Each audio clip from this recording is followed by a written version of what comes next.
I always want to leave room for the messes to happen and then to learn from those messes.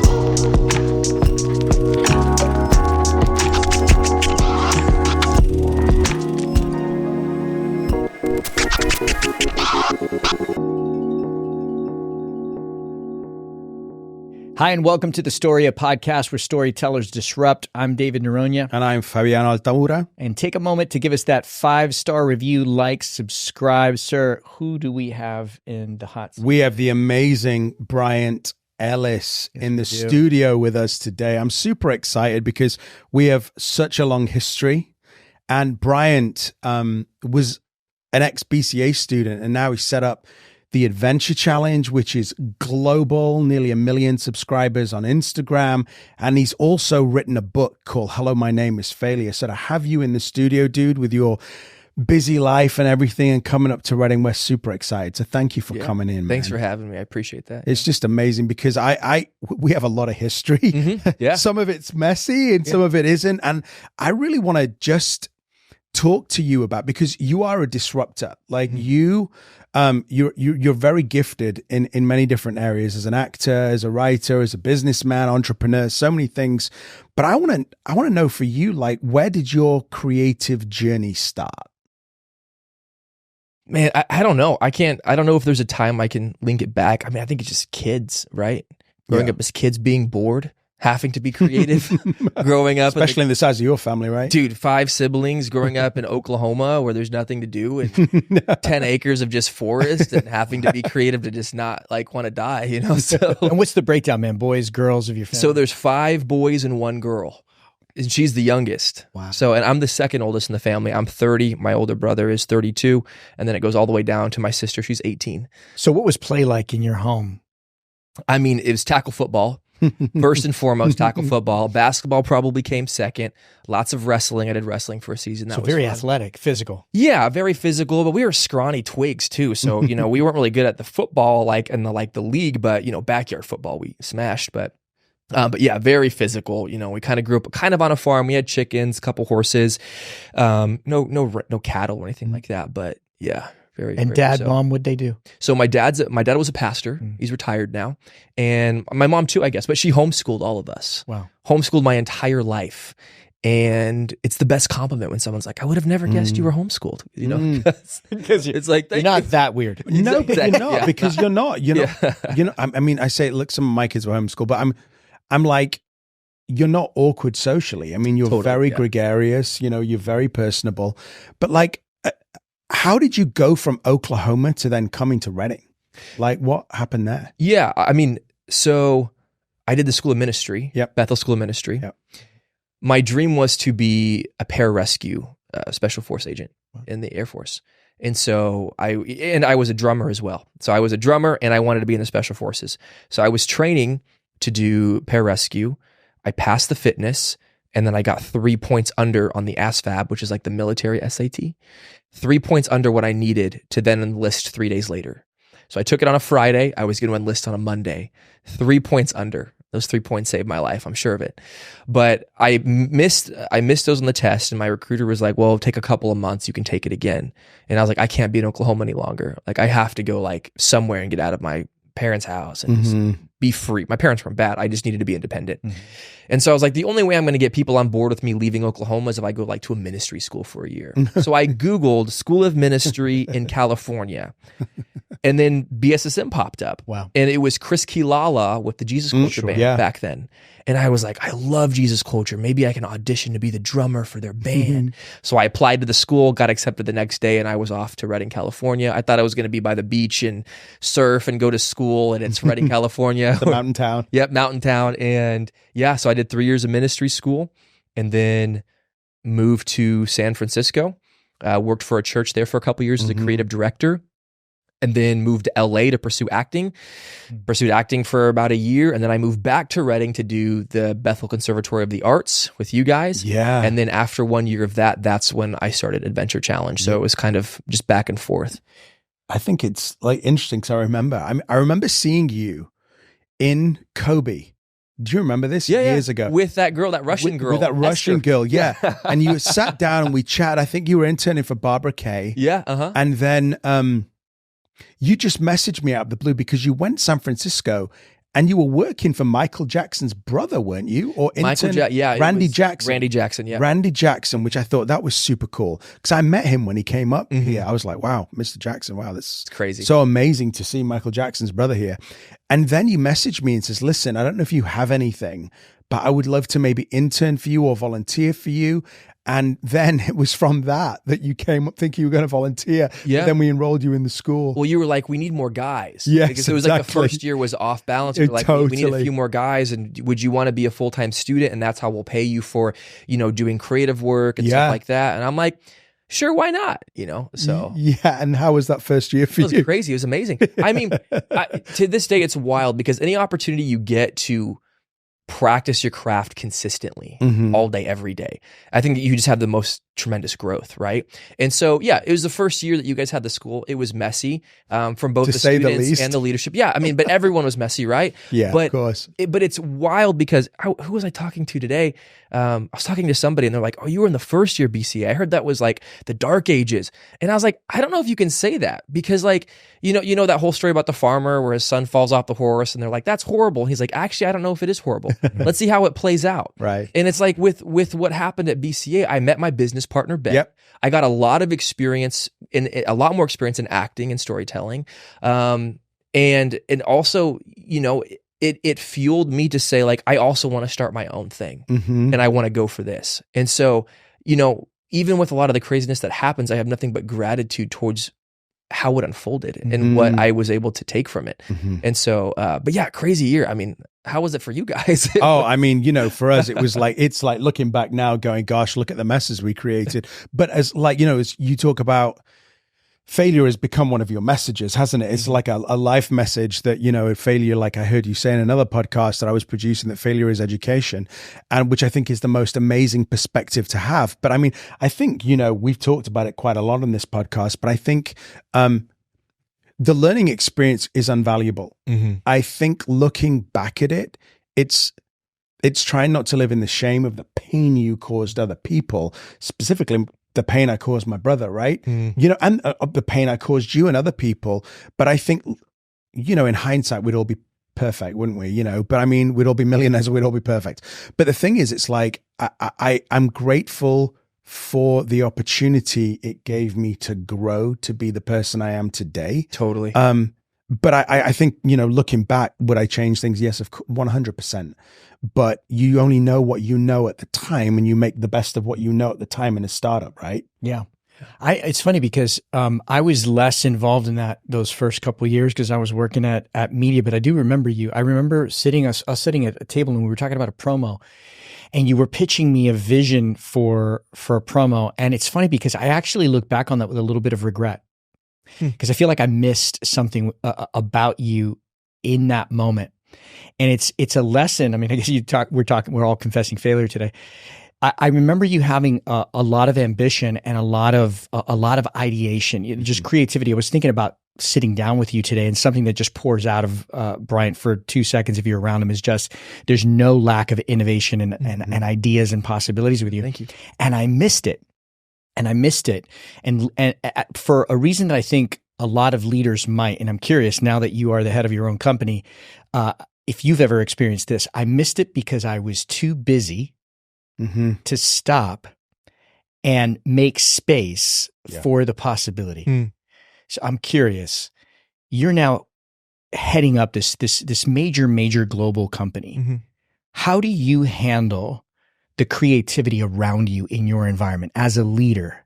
How do you oversee that? Like oversee like individuals bringing creative ideas to you, or any and all of it? I've got to imagine that Adventure Challenge is a highly creative atmosphere. Yeah. How do you navigate and manage that? I think that failure has to be a massive part of creativity. If you don't allow failure into creativity, you're not going to be creative. Like they go hand in hand, right? Creating is creating something new. And so it's weird because you have to remove your identity from your ideas. Right. And so if you have this, this concept for something that's going to work and it doesn't work, and that just becomes evident that you're not good versus maybe the idea wasn't refined, articulated, and created well enough to succeed the way you wanted it to. And so I feel like within our company, especially early on, I mean, now it's a little bit bigger, there's a little bit more structure and it can be trickier and some of the mistakes can feel higher stakes. But I feel like I always want to leave room for the messes to happen and then to learn from those messes. And obviously you want to contain them as much as possible, but if you're not making messes, I don't really feel like you're trying. If you're not failing, you're not really trying. It's like rehearsal. Exactly. It's a workshop. Yeah. It doesn't mean that you failed. Yeah. It means that you've just got to rehearse to get better. Yeah. You know what I mean? Yeah, I tell this it's funny because I tell this to my writers all the time. I said, listen, if the entire writing process is a series of shameful failures until maybe you get it right, this just sounds like long form torture. Yeah. Like this doesn't sound fun at all. Yeah. So I guess what I'm hearing you say is that we've got to shift the paradigm around failing until we succeed, or that notion to maybe discovery and exploration and that sense of play that kids aren't like, oh gosh, I'm messing up at the superhero this afternoon. Yeah. Yeah, and what we call failure is just us not getting the result we wanted, right? And a lot of times we ruminate in this shame because we think people are judging us when we try to set out to hit a goal and we don't get it. Yeah. But it's kind of crazy because you can't really judge something as a failure until you watch it play out for a couple years. When I was starting the Adventure Challenge, I launched a Kickstarter. And the Kickstarter for me was really just kind of ready, fire, aim. I just kind of threw it together. I was like, how much should the books be? Maybe $25. And so I'm just like writing all this stuff down. I have no idea what a book costs to make. I just think $25 sounds good. I was like, my goal is $10,000. Why did I have that goal? I have no idea. But I created this whole Kickstarter. I launched it, and I'm on my knees praying, God, please let this succeed. God, please revival, whatever. And it just epically fails. The Kickstarter doesn't succeed. What did failure look like? What did that mean? Like, I mean, I made $2,000 and not $10,000, and so I didn't get the money to make the books. Had that Kickstarter gone viral, I would have lost everything. Why? Because I didn't have the books priced right. I didn't have the operations to sustain it. I didn't have the connection with my manufacturer in China. I didn't know jack bleep about what to do. And there was a few Kickstarters. There's a cooler company that launched a Kickstarter, and they didn't have all their numbers in order and things lined up. So when they went crazy viral, they made like $3 to $5 million on their Kickstarter, and it was a disaster. Oh, wow. A disaster. They got sued by multiple people because they couldn't deliver. They took all this money and lost a lot of it in R&D. It was horrible. And it's so funny looking back now because I'm like, if that Kickstarter would have succeeded, I would have epically failed and probably lost everything. So listen, real quick, because I'm sure that a lot of our audience is familiar with the Adventure Challenge, but for those that aren't, what is it? What does it do? So the Adventure Challenge, it's like scratch off adventure books. So the one that people might be familiar with is our dating book. It's an adventure book filled with 50 date ideas, which each date idea is covered by a lottery ticket scratcher material. So you scratch off the little square. It tells you what to do. You take a picture with the Polaroid camera and put it next to the adventure. It becomes like a scrapbook. Wow. So that's the Adventure Challenge. It's a lot of books. We have one for families, for kids, to do by yourself, to do, all the kinds. Yeah. What I love about you, Bryant, is you're very personable. You're very generous. Because I remember, Adventure Challenge had just kicked off, and my son had just won Chop Junior, and he came to you and pitched an idea, and you so graciously. He was probably 16 at the time. Yeah. And you believed in a vision, and then the Adventure Challenge created dinner dates. And I think that's just something that I feel was so beautiful for you to even take the time to listen to a teenager who, all right, he's won a TV show, but it really doesn't mean a ton. But there again, you invested your time, your money, your everything in that book. And I'm just like, I'm so grateful for that. You go from a year in a Kickstarter of an acting school that could have been potential. Well, no, it was a bit of a crap show. And, you come, you get this dream of starting this, and then you start it and you do it because you wanted to you gave your dream in action. Yeah. You gave your dream in action. You became Forbes 30 under 30. You've created this, I don't know, hundreds of millions of dollars in this company, and, just investing and seeing, like you said, you didn't have the time to see it because we were too busy. But he took the time with Josh. And we tried to tame you rather than really nurture your gifting. And I think you flipping that and taking the time to listen to a 16-year-old and, give my son a book deal was just amazing. So thank you for that. Yeah, no, yeah. And I think it's fun. And to your guys' point, I mean, like, I feel like in hindsight, there's people that, have pitched me ideas, or I'm going to do this. What do you think about this? There's a guy I currently know who pitched me an idea, did not think it was going to be good. Now it's a multi-million-dollar idea. Oh, wow. Like, okay. Yeah. So, I mean, but like, when I was pitching the idea of Adventure Challenge, I was pitching it to several multimillionaires. Yeah. Who were also saying like, oh, we'll see, maybe. I remember calling one of my friends who's a multimillionaire, and I said, hey, I have this idea. And he says, it needs to be an app. He goes, if it's not an app, it's going to fail. It's not going to make any money.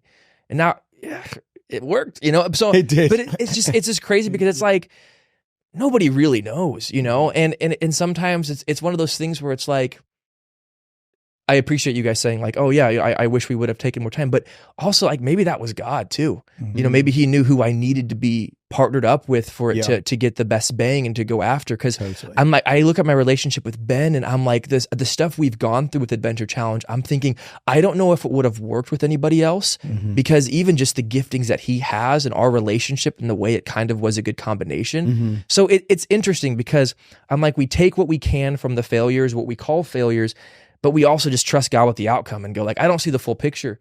And so, whatever this is, maybe it prepares me for the next relationship I have or whatever, but also maybe this could have been really destructive if it would have worked out. Who knows? I don't know. That's kind of, maybe I'm an optimist and I see things that way. No, which is good. Let me ask a question. You mentioned your partner, Ben, and I know that a lot of creatives, certainly a lot of actors and screenwriters sometimes team up. Actors will team up with a director and whatnot. So partnerships and creativity are usually pretty vital.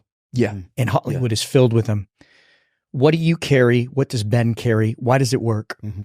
I'm ready, fire, aim. Sometimes I'm fire, not even ready. Ben is ready, aim, 5 more times, fire. Wow. And Ben has an OCD to where like he'll walk into a room and he'll immediately notice 10 things he doesn't like about the room. Some people might call him, a jerk for that or, whatever. But what it is he has like this really a keen sense of what needs to fit, what doesn't fit. And it's a gift. And if you have an insecurity in something, it'll play on that insecurity because you're like, hey, look at my picture. And he's like, this is wrong, this one. You're like, but if you can get past that and say, well, is he right? Oh yeah, there it is. Then you can do that. And so he gets stuck on perfectionism. I get stuck on I'm impulsive and he's a perfectionist. So the combination is fantastic because we get a lot done, but then it gets perfected. Wow. And so even with the Adventure Challenge, with ads and marketing, you need that. You need someone who has an eye, who's like, this word doesn't look right. This edge looks crooked. And a lot of people will look at that and say, oh, he's micromanaging or he's hyper perfectionist. And it's like, but there's a lot of things that you don't buy or don't subscribe to for a subconscious reason you don't understand. Yeah. And sometimes that reason is like a curve on the edge of the graphic, or it's a word change that you're not even aware of is affecting you buying or not buying. And he weirdly can see some of those things. And so I think him alone probably doesn't get a lot done. Me alone puts a lot of crap into the world. Right. So I think together it's a really good combination. And the thing is, sometimes, we look at perfectionism. I can't remember if it was you I was talking to or somebody else. Like, I think it was Bob Johnson and Bill Johnson were looking at their mum's Christmas tree. And Bob Johnson said, that's just OCD. Bill Johnson said, it's attention to detail. Wow. And that's a different of how you flip it, right? It's like Ben may be very different to you, but rather than it being a negative, like you say, it's a gift, it's just attention to detail. And the partnership obviously works. Let me ask you, what have you learned throughout the years in the Adventure Challenge? And what have you been taught through being in partnership? That's a very broad question. I guess maybe what's the most important thing I feel like I've learned over the years about being in partnership? Or? Okay, yeah, maybe I'll simplify that again. What are the biggest takeaways you've learned from being in partnership? Then I'll ask the other question. learning how to handle conflict well is the most important aspect. Learning to, when you get offended by somebody that's close to you, assume the best about their motives before you confront them. That's good. And when me and Ben learned that, so me and Ben actually went to like couples counseling. We did too. That's brilliant. I'm telling you, I think, dude, I'm like, I discourage everyone from being being a business partnership. I'm like, it's wild. Like if you're gonna do it alone. But if you're gonna partner, get therapy, because it's brutal. Yeah. And as you guys are aware, and so, but one of the things is like me and Ben will be in a business meeting, right? And I'll say something. And then Ben will say like, some snarky remark. This isn't a real situation. This is an example. Yeah. Some snarky remark. And my thought is, he's trying to look more alpha than me in front of my employees. He's feeling insecure and he's trying to make me look stupid. My insecurities are coming up because, and then I take his action and I just project it all over that. So then when I confront him, I'm like, you tried to make me look like an idiot in front of the employees. And versus when that happens, maybe he was just tired and he wasn't thinking about what he said. Hey, when we were in the meeting today, you said this thing, and I'm sure you were just tired and you didn't mean to say this, but how I felt was I felt belittled, and it just kind of hurt my feelings. Like, what was going on in your head? I didn't even know I said that. I'm so sorry. The diffusing of a conflict, when you show up and say, I know this wasn't your intention because I know you love me, but I still was hurt by it. Could you explain to me what happened? Even if his intention was more malicious or was more like he was in a bad mood and trying to be a butthead, I'm trying not to use language because I want to get fired, but so I'm filtering it with homeschool cuss words. Right? Homeschool. It's very PG-13, right? Exactly. Very PG-13. then it's like it diffuses it. And then it's like, oh, he's assuming the best about me. He's loving me, and I actually want to meet him where he's at. Yeah. And he's so good at that himself, to actually approach me in conflict and say like, hey, from your perspective, this may be what happened. But, and I'm like, dude, the more we're able to do that, like today, I just got out of a 1-hour meeting where some people might call it a conflict, but it was me, Ben, and my 2 leaders, and we had to hash out something. And it felt so beautiful because we're sitting there and we're talking and we're listening and we're communicating. And I left that feeling like, oh, that was amazing. And I'm like, 3 years ago, that would have been a bloodbath. That would have been, us yelling and getting mad and me being like, I don't want you to do my business, whatever. There was some gnarly fights we had. And so, but now it's so funny. I look at a relationship and he's like my brother. I'm closer to him than any other person. And it's weird because I have real brothers, but it's still, I have a weird closeness to him because of what we've been through. So I'd say it's different, not closer. And so, but yeah, I would say conflict resolution is one of the things I'm most grateful for in that business partnership, because it just flows into, romantic relationships, family members, friendships, things like that. Because it's going to happen. And this is, I think, the big mistake that people make in any kind of relationship. So, this applies what you just described. It can be with your wife. It can be with a friend. It can be with your kid. I see so many people eject out of their most important relationships because they believe that conflict never should have happened. And it's like, listen, man, I don't know what world or universe that exists. And now granted, you don't want to be in an antagonistic relationship where you guys are constantly fighting. That's usually a signal that something's dysfunctional and something's off. But there's always going to be the presence of conflict because of these things. I don't always understand what's happening inside the black box of you. Like, I just don't know. And sometimes you yourself don't even understand what's happening inside of you. But listen, man, I would be remiss to not ask you, hello, my name is Failure. It's got like a name tag on the front of it, as if failure is a person or a character. Is that a device in this book? And if so, why have you made failure like a person? Yeah, so I had a crazy encounter with God, and it was after BCA. I booked a hotel room, and I was like, I'm going off the grid for 3 days. I'm going to spend time with God. Wow. And I was like, God, this stuff, it makes me angry. This feels hurtful. I don't know what I'm doing, blah, blah, blah. I feel like my life is in shambles. And it was also a season of life. I was making a lot of messes, making a lot of stupid choices.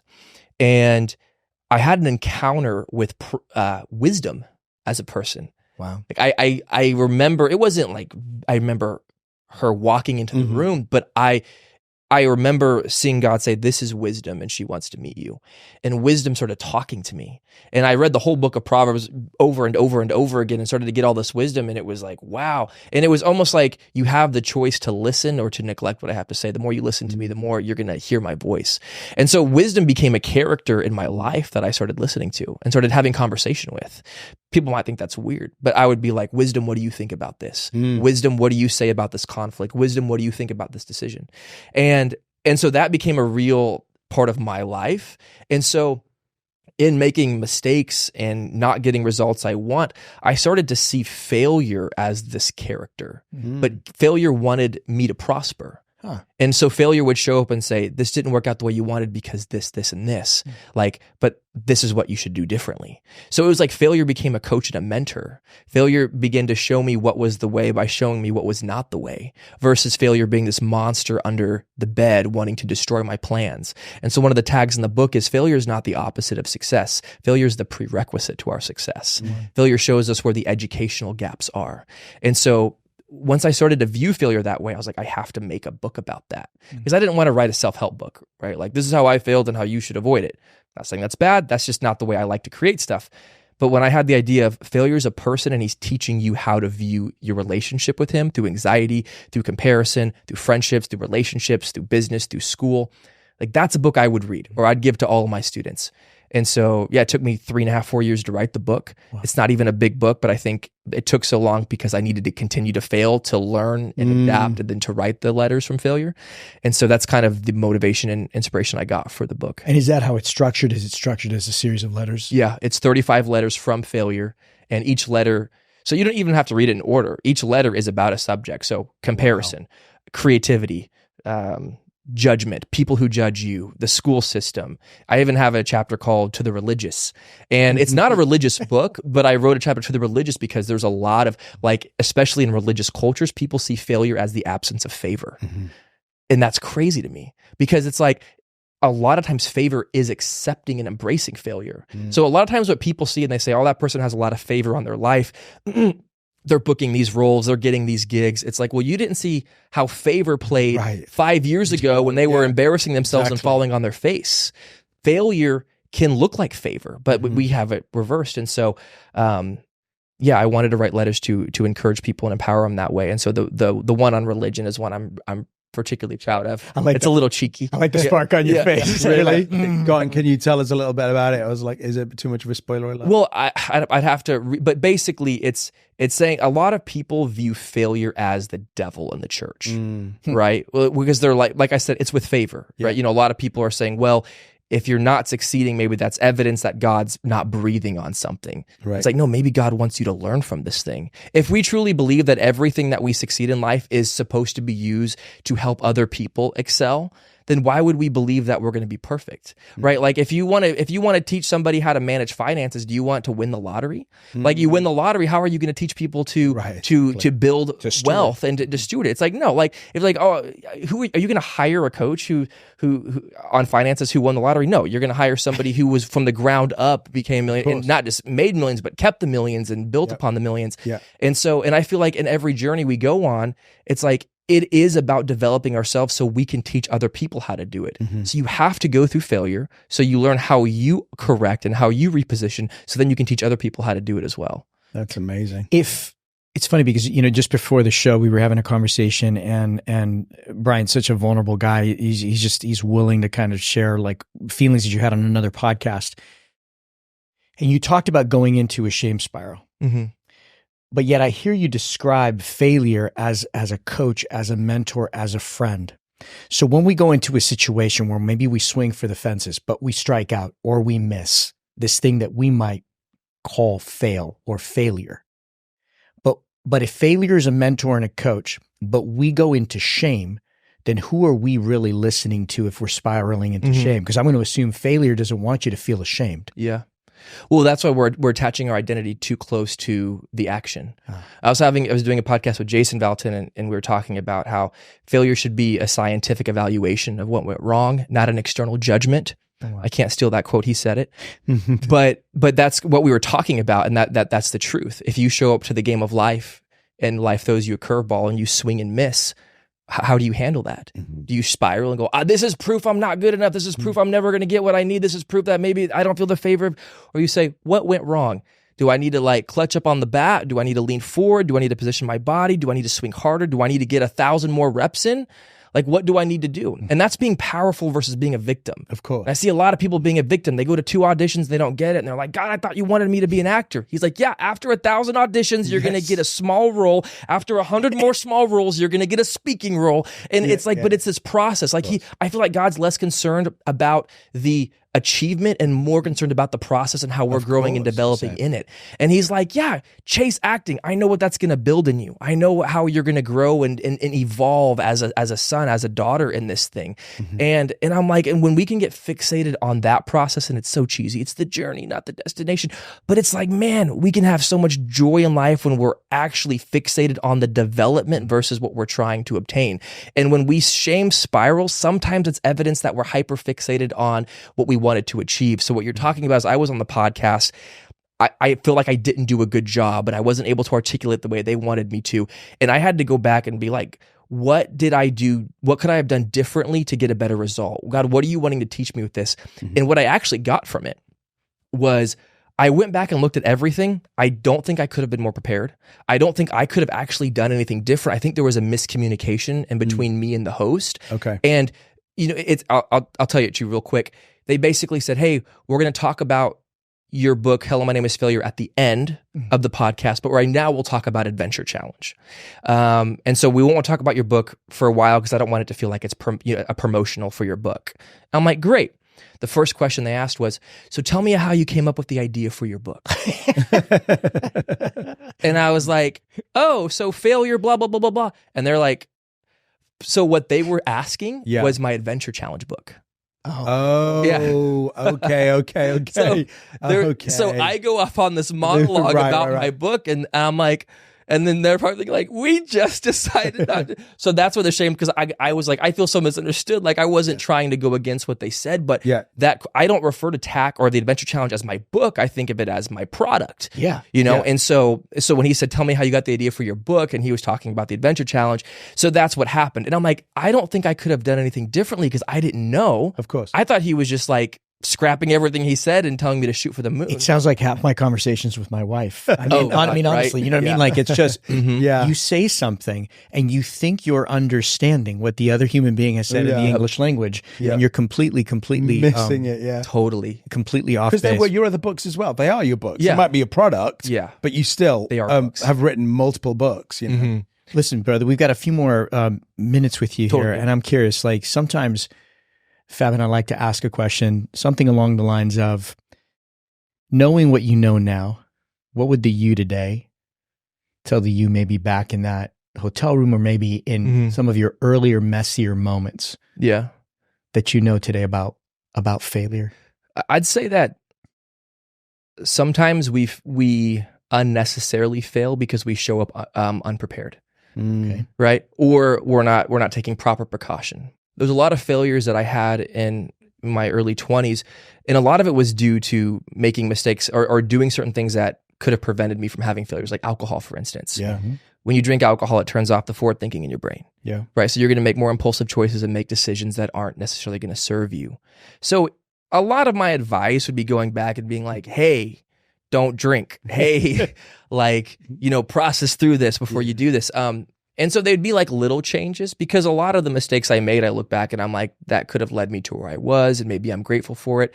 But I think, it would be, maybe don't drink, but also it would be, I differentiate failing and losing. Failing is when we show up to a risk prepared, swing and miss. We can learn from that because we were prepared. We can say, what do I need to do differently? Losing is when you show up to a risk unprepared, swing and miss. You can't learn as much from that because you didn't even bring your full self to the table. So where you could improve is probably something you already knew about.